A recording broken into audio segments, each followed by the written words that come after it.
Here's why you should never drink this type of beer. What's up friends, and welcome to InformOverload. I'm your information overlord, Johnny Rogers, and if you're new to the channel, we find the most interesting news stories on the internet and then we make them more entertaining. But for real, if you are new here, hit that subscribe button because we post new content all the time and you don't want to miss it. Plus, don't forget to stick around to the end of this video where I answer some of your comments from previous videos. Back in 1919, the United States government passed an amendment that would go on to ban the sale and consumption of alcohol across America.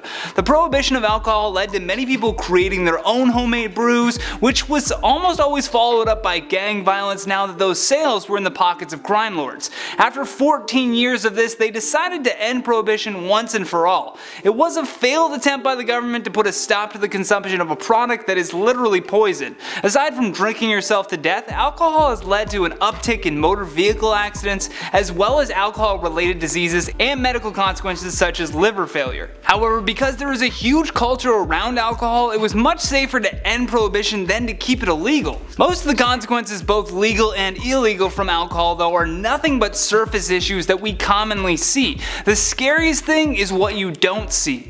Just last year, a study revealed that a few different breakfast cereals may contain traces of glyphosate, which is the active ingredient in Roundup. And for those of you who are unfamiliar with Roundup, it's a broad spectrum herbicide that's used to kill the weeds on your lawn. Definitely not safe for human consumption if it manages to kill plants upon contact. The finding prompted the US Public Interest Research Group to conduct a study testing some of America's favorite products. Specifically though, things like wine and beer. The study tested 15 popular beer companies who boasted about their organicness of their product, and here was the findings. For the sake of time, I'll mention the top 3 to avoid and the parts per billion of glyphosate found within the alcohol.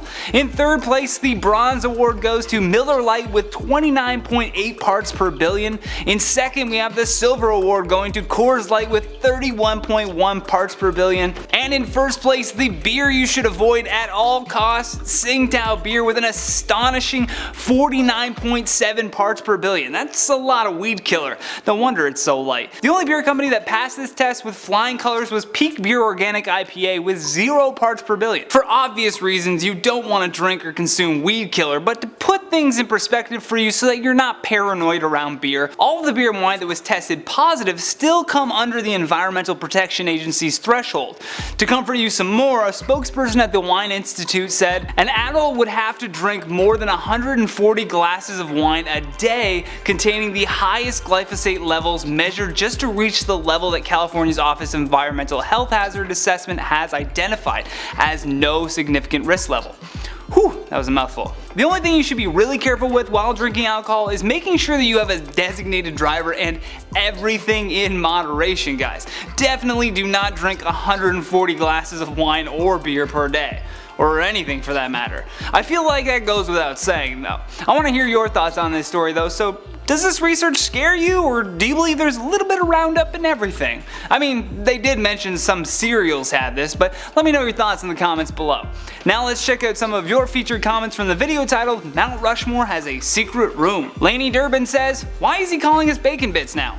Because I love bacon, so now you're all my little bacon bits. That's why. Daniel Ziegler says, when you realize that one of your comments could have been featured without you knowing. That's why you have to stick around to the end of the video, guys, come on. Evan Sand says, LOL, imagine that's like an Illuminati meeting place or something. That would be a great little meetup spot if that were the case. Jessica Tadovitz says, bacon bits? First potatoes and now bacon? Man, I'm hungry.